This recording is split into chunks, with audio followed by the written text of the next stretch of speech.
It's time for the Your Personal Bank Show with Ference Toth, financial literacy educator and speaker, entrepreneur, and chairman of the board of A Bank Information.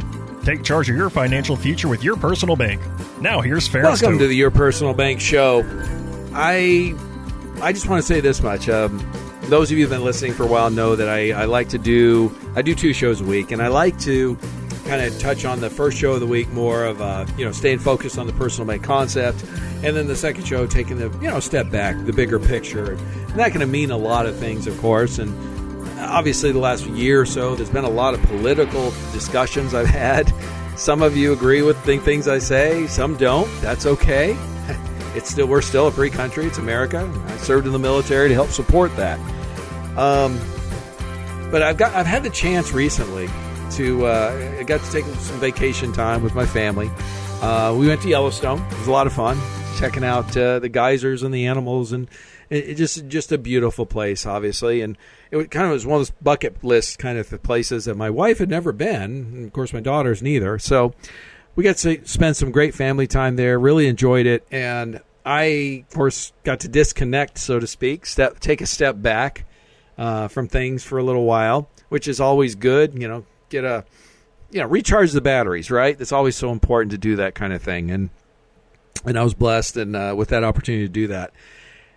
And as many of you know, I have a keen political interest. My financial stuff and is important to me, obviously, too. And I guess I like to look at the political scenarios, government, and all those kinds of things from an economic lens. That's sort of my main focus. Is how does that affect us, our money, our ability to earn money and keep it and pass it on to the next generations, obviously.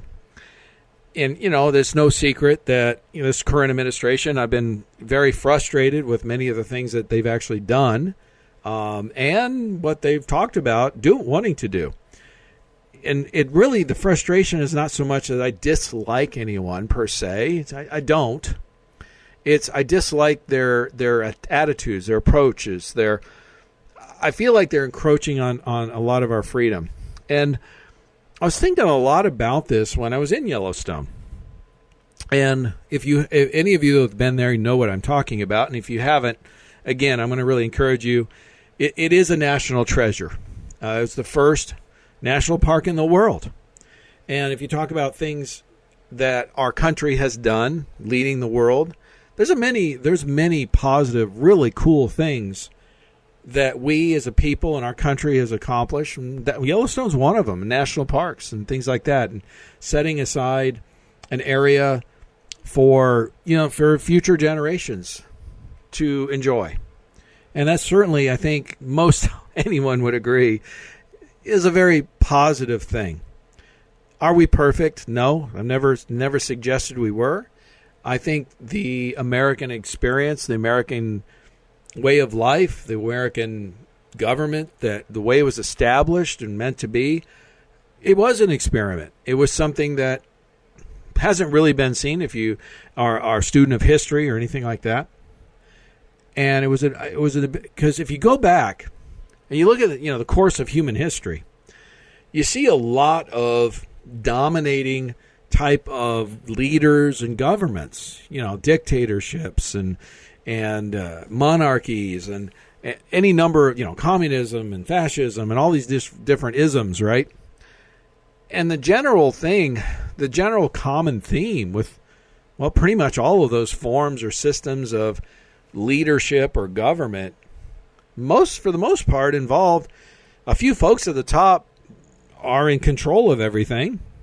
They dominate the landscape, so to speak, and they get the greatest benefits. And, whatever the leftover crumbs, so to speak, is what everybody else gets. And the fact that we were given through our founding fathers, through our Constitution, the Declaration of Independence, all these things, an unprecedented level of freedom from government. That's really what it was about limits. The Constitution is all about limits on government. That was the greatest concern that the founders had, was that government would encroach on the people too much, just like, pretty much government has done throughout most all of human history. And when I see government or people who are in charge or want to be in charge, who seem to want to take away or encroach on people's freedoms, it just gets my blood boiling. I got to admit, it just really, really frustrates me. And it also frustrates me that I have to even think about it so much, or have had to talk about it so much in the last year or so. Those are some of the things I was kind of reflecting on when I was, looking at the beautiful mountains and the scenery and the geysers and the animals and everything else. Is look at all this natural beauty and look what's been left for all of us to enjoy and future generations to enjoy. And look at all the positive that was accomplished just in this one example. For Yellowstone being one example. And there are people out there that are trying to encroach upon that, trying to take control over others. And frankly, the primary reason behind it is to benefit themselves. They feel like if they're part of the elite or they're part of the in crowd, so to speak, they're going to get to benefit. And, I guess if you're not, it sucks to be you, right? The part I don't truly get, maybe I'll never understand. I understand why the leaders, the upper elites, you're talking about in government or media or whatever, who are in the inside crowd, the beltway crowd, some people call it, the in crowd. I get why they like the idea of big government. I understand why big corporations like big government. I've talked about it before. Look, if there's more government regulations and more taxes and things like that, yes, their cost of doing business goes up, a large corporation, but it goes up across the board. And large companies understand or have come to understand that they can weather the storm better than a small company.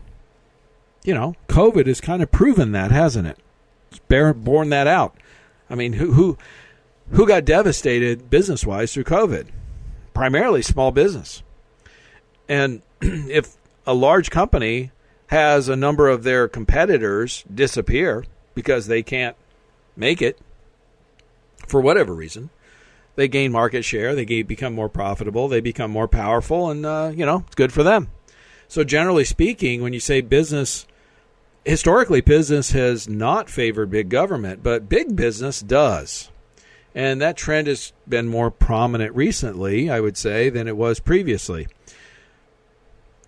Again, I get why the leaders of government or leaders of big business or media, even college, some leaders in the education arena like colleges and stuff, I get why they like the idea of government kind of controlling everything, controlling the people, making the decisions. Because generally speaking, they gain more power, and with power comes prestige, money, and all that kind of stuff. What I don't understand and is the average person who supports this kind of stuff, who thinks that higher taxes is a good idea, or taking some tax the rich is a good idea, or that having the government do more stuff and take control of more things is a good idea. Because what they don't realize, and maybe it's, I don't know, maybe it's lack of understanding, ignorance even, not understanding history or human nature even, for that matter. I find that a little hard to believe, but maybe that's the case.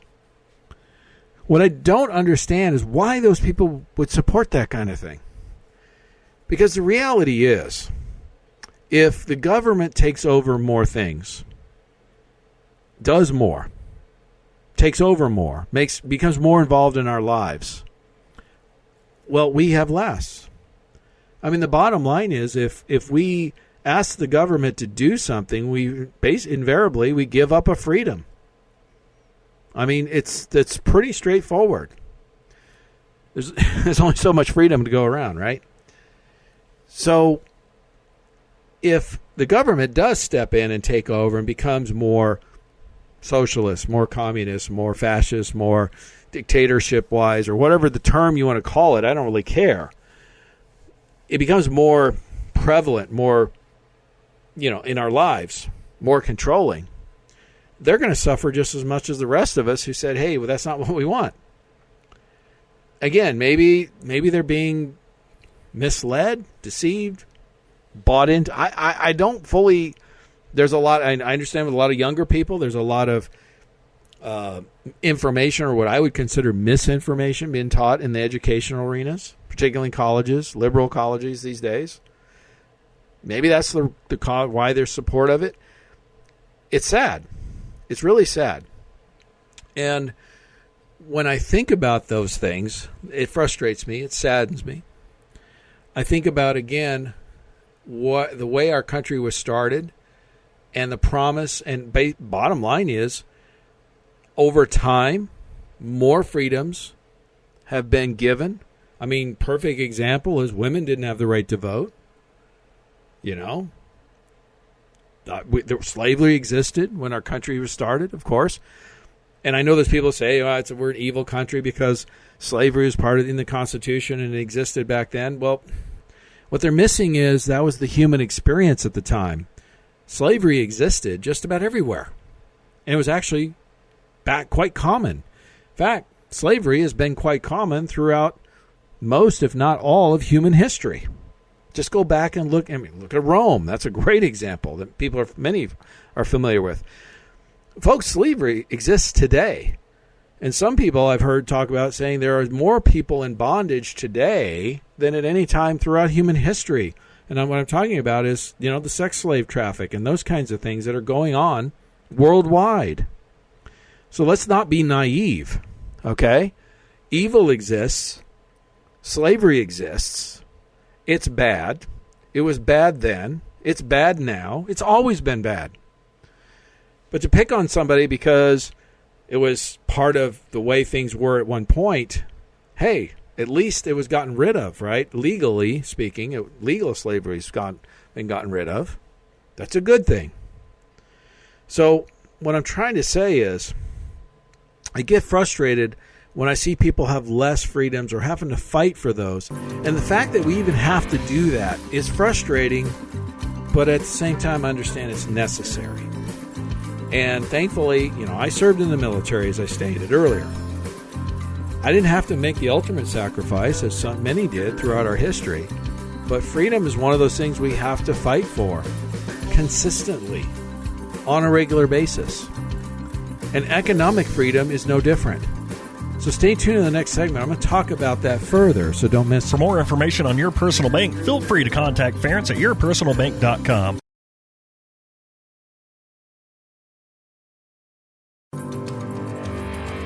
Back to the Your Personal Bank Show with Ference Toth. Welcome back to the Your Personal Bank Show. And, well, like I was saying in the first segment, I've gotten to be had some time to get a little more philosophical, think about things. I've been accused by a number of folks of being a thinker. I consider that a compliment, so thank you. But yeah, it was by having some time to step back. Took the family to Yellowstone, nice vacation time. Also gave me some time to reflect about things. And, when you're surrounded by natural beauty like a place like that, it kind of makes you think about bigger things, or at least it does for me, and the bigger picture. And I think about the things that our country has accomplished. And, Yellowstone is the world's first park.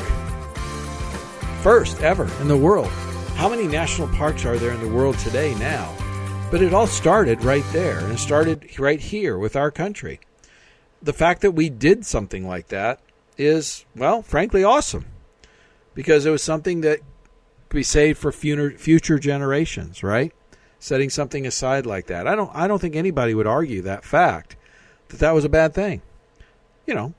Everything we've done hasn't been great, but there's been a lot of great things that we as a country have done.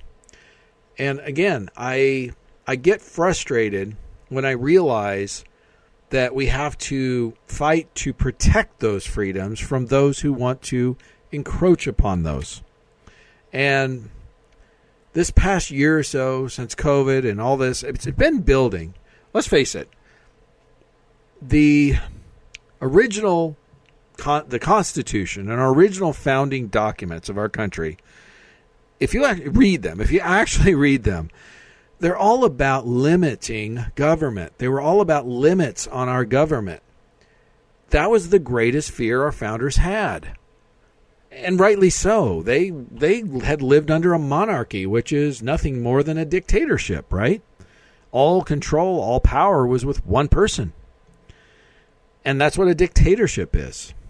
And they didn't want to, and most government sources or forms of government throughout human history have been basically exactly that type of thing, where all the power was in basically in one person or a small group of people.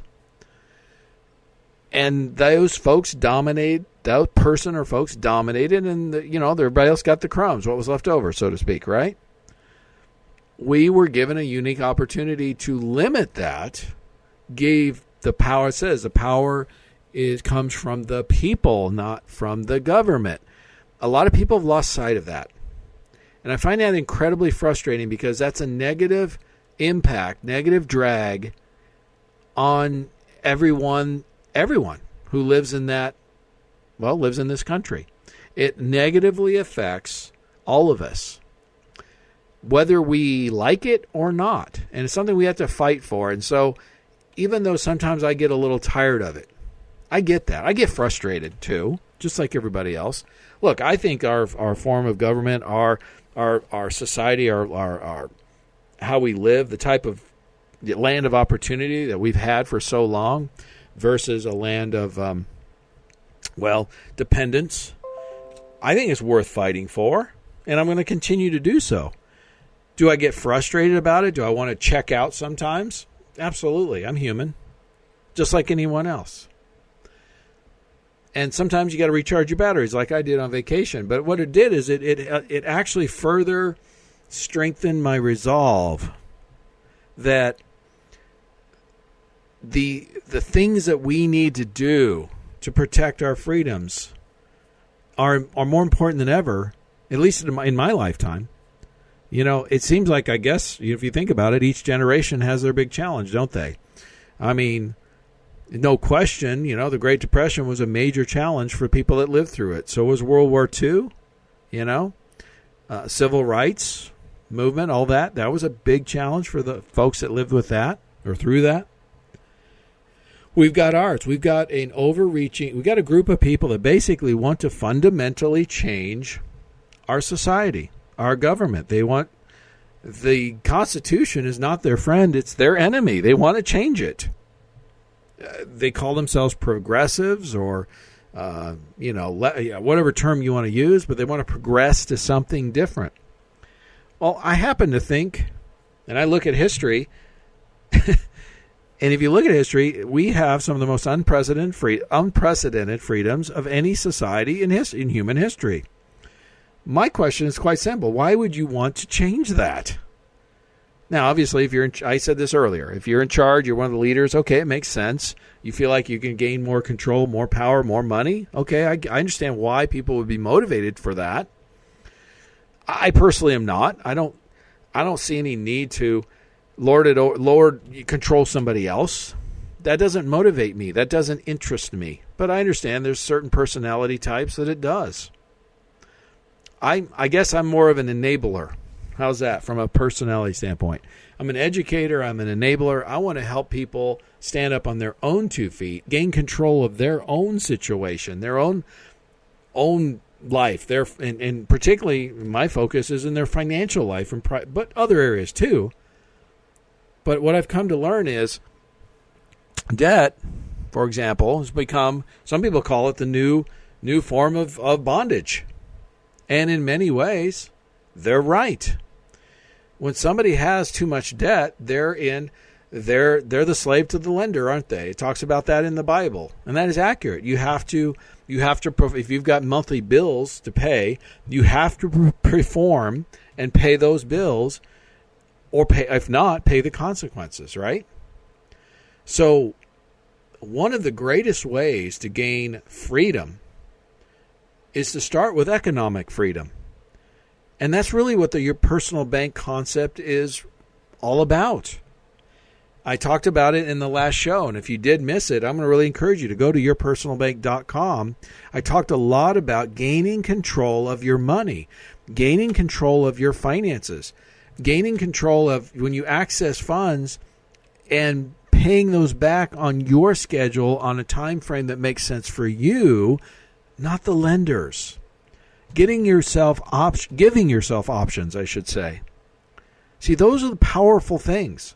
Those are the keys of gaining financial success and ultimately financial freedom. Financial independence, I think, is actually the best term I could use. See, if you're not already there where let's put it this way, if you're in a position where you don't have to work, you don't have to do anything, and your expenses and your lifestyle is covered, great, good for you. Congratulations. You did it right. But many people I talk to are not financially independent. How do you get there? Well, there's a number of ways to get there, but one of the best ways to get there is to gain control of your money and gain positive arbitrage, reduce risk, reduce taxes, maximize return, maximize liquidity for opportunities, right? Those are all things that are important keys to gaining financial independence. And I believe you cannot truly be free until you're financially free. So our political freedoms and our economic freedoms, I think, are very closely tied together. In fact, it talks about in the Declaration of Independence, there is a phrase that was almost used. I'm going to talk about in this next segment.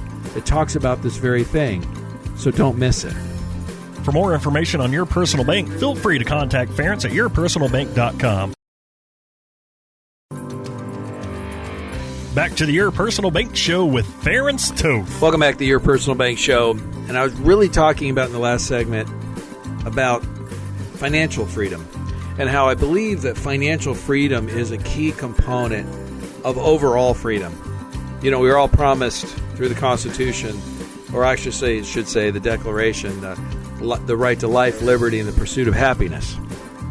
But did you know that the folks, the writers, the authors of the Constitution, we're talking about Jefferson, Franklin, those folks, that there was some discussion, there was significant discussion about how to phrase those words, so life, liberty, and the pursuit of happiness. And in defining the terms pursuit of happiness is the term that they settled upon, which I think is a good one. But when they were discussing and arguing about how to phrase it, what to actually say, there was significant discussion about the right to own property. And in other words, the founders looked at the pursuit of happiness as the ability to have economic success, economic freedoms. See, under a monarchy, those could be limited, right? Those can be limited under dictatorship, socialism, certainly communism, fascism, or any of those, where the government is the premier or preeminent source, right? That's the opposite of what the founders intended for our country. But why bring that up is I want you to understand how important economic freedom, economic success, economic independence is to the idea of being free as a person in this society, in this country. If you're constantly, I'm going to use the term slaving away at a job, so to speak, to pay the bills, you're not working for yourself. You're working for the lender. Look, I'm on the board of a bank, right? I get it. That's how banks operate. That's how lenders make money, by lending money to people and then charging them interest and causing them to, pay a monthly interest bill, right? Principal and interest, typically. But who are you working for, really? See, are you working for your money, or is your money working for you? See, most people that I talk to, at least, a significant portion of their lives, if not their entire lives, frankly, worked for their money. Some got to the point where they were able to put away enough, invest enough, that then they got their money to start working for them to the point where that's where they were exclusively. And that's great. That's having your money work for you. That's financial independence. If you can live off the proceeds of your investments, you have now obtained financial independence. Now, obtaining it is one thing. Keeping it is altogether another. I have also seen many, many situations and worked with many clients over the years, decades actually, that obtained a level of financial independence, but then later lost it due to, well, most often risk. Market risk, economic risk, business risk, whatever. So, again, I believe your personal bank should play a key part in someone's financial independence plan. Because I've seen so often where people achieved what many would consider financial independence and later lost it because, well, the underlying assets lost value, right? For many, many reasons. If I had a perfect example, I'll give you an example of one of my clients who he owned, he was one third partner of the largest cleaning company in Las Vegas. And when he was about 40 years old, they sold the company for $6 million. This was some time ago. So each partner got $2 million cash, literally. And so what he did, of course, is he invested it. Now, this was prior to 08-09. So this was like mid-2000s, okay? And unfortunately, and he stated himself, this was before I knew him, and he thought he was set for life. He had enough that he could live on. He was fairly frugal. He had no debt. He thought he was basically set. He wasn't necessarily done doing anything, but he thought financially he was independent. And so he invested through a friend who put him in some pretty aggressive stuff, frankly. And after 08-09 occurred, as he put it, his $2 million turned into something like $400,000. Lost about 80%. He was investing for some fairly aggressive stuff. He lost his financial independence. I'm going to talk to you, when he was introduced to the Your Personal Bank concept, I'm going to share with you what he shared with me, and he figured out if he had done this, he could have prevented that loss. So stay tuned. For more information on Your Personal Bank, feel free to contact Ference at yourpersonalbank.com.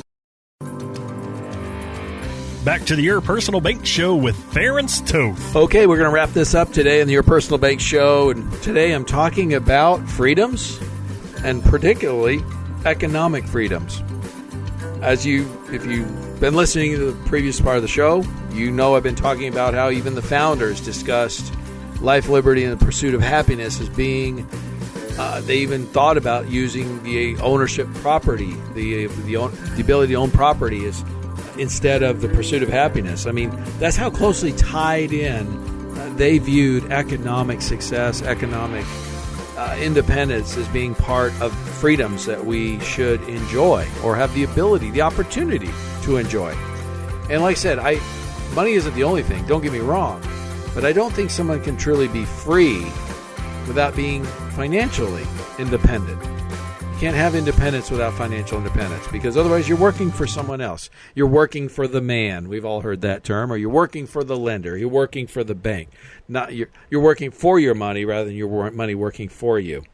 And again, I was talking about in the last segment about some number of folks I've seen. One particular case I was alluding to where folks had achieved a level of financial independence, or thought they had, and then later lost it due to various things like risk, market risk in particular. I was starting to share this one example, and I'm going to share this example, because it can help you understand how not only your personal bank can, one, help somebody create some financial independence, gain control of their money, give them options, all those kinds of things. But then once somebody does have a level of financial independence, your personal bank can help ensure they keep it. And I think this is something that's not talked about very often, but I think it's important for folks to understand. And I'm going to use this example as actual client that I've worked with for a number of years. And as I stated in the last segment, he was one-third owner of the largest commercial cleaning company in Vegas. And he was about 40 years old, sold the company, got $2 million cash. He had no debt, low expenses, fairly frugal kind of guy.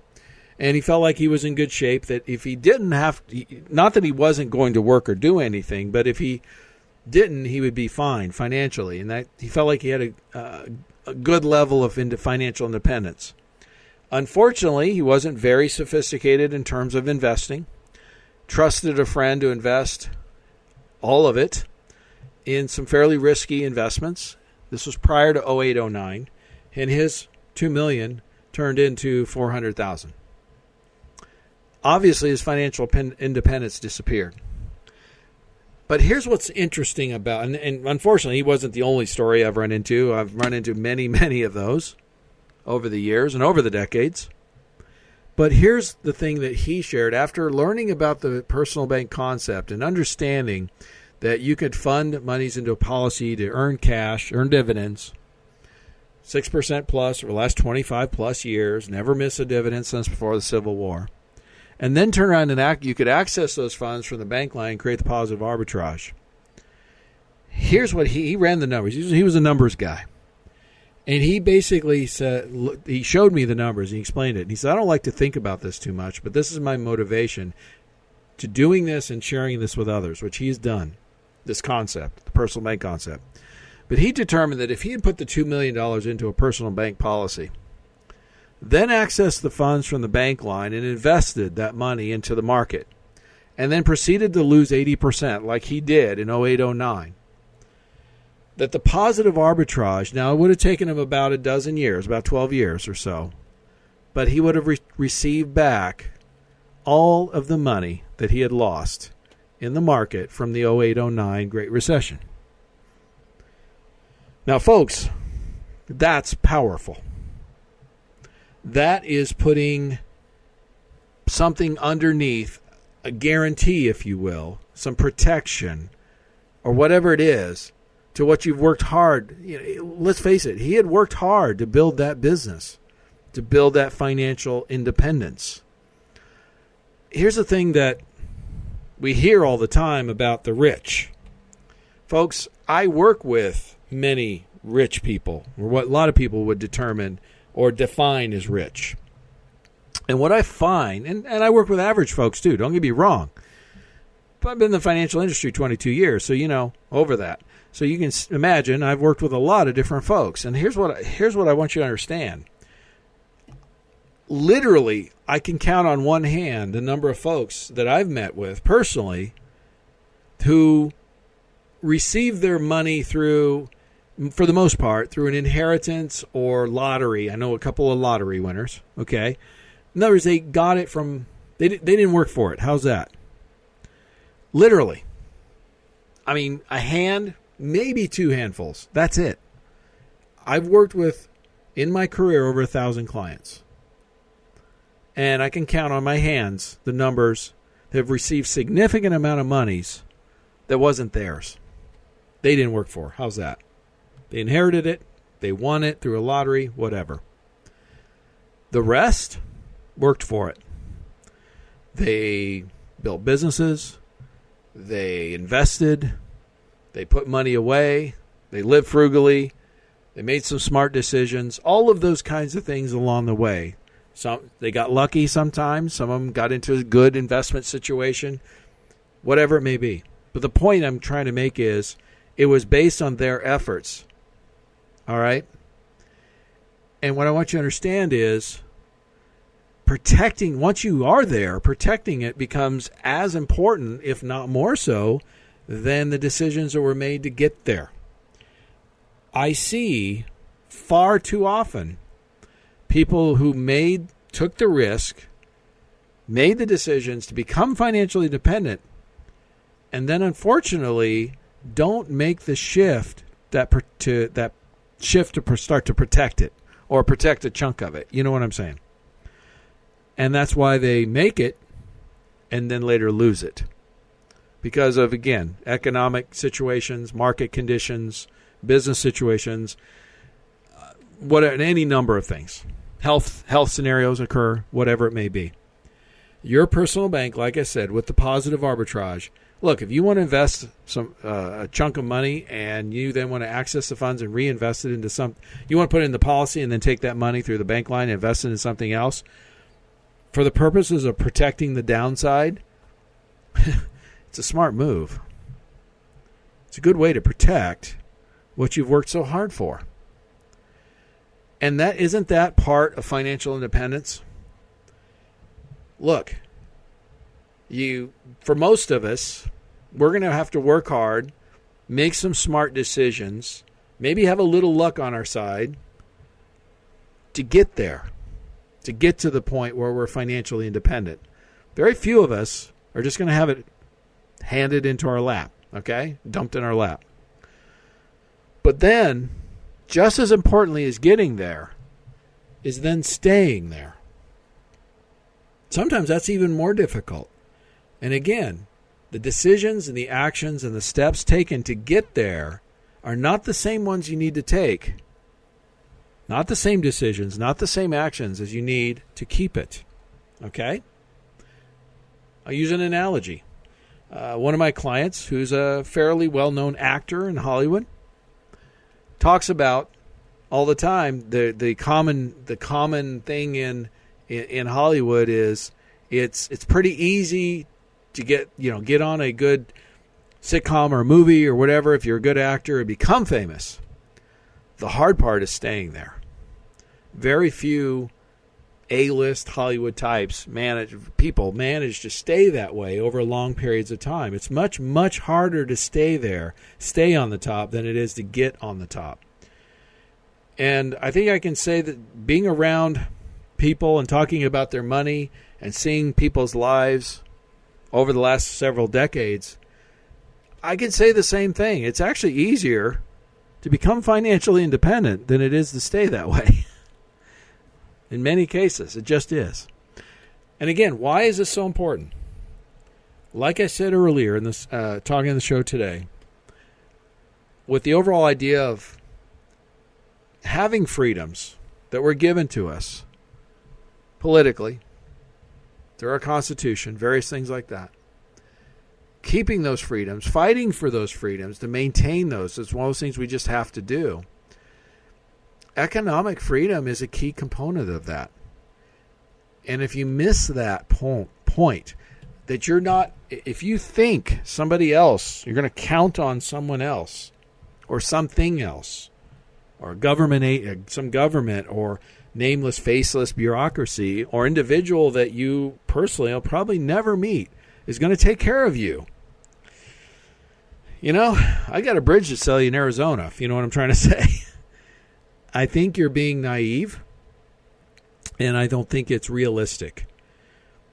Folks, we built this country, people built this country on rugged individualism. And no one's going to take care of you, your situation, your family, your business, or anything else for that matter, better than you will. And that's why, that includes your money.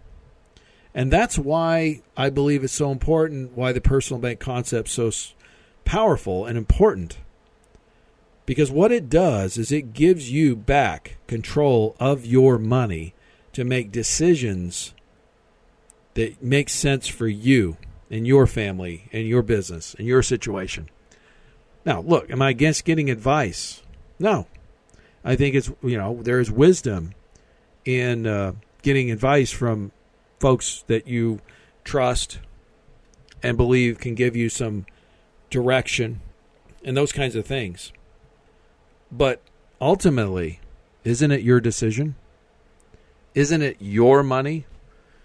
Isn't it you that's going to have to live with the consequences, whether good, bad, or indifferent, right? Knows the consequences of the decisions and actions you make. There's only one person that's going to live with those, and that happens to be you. So, yes, get some advice, get some input, but ultimately, the buck stops here, right? It's up to you. If it's meant to be, it's up to me. I think I've heard that phrase. And frankly, that is so true. So the message that I guess I would like to leave people with is stop believing or counting and thinking that government or politicians or any of those kinds of people are going to take care of you. They might do so in a basic sort of way, but it's never going to be anything. It'll be a dependence situation. You'll become dependent.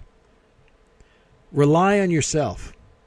Count on yourself. Gain confidence in yourself. And if you don't have those things, get around other people like-minded folks that have your best interests in mind, and gain confidence from them.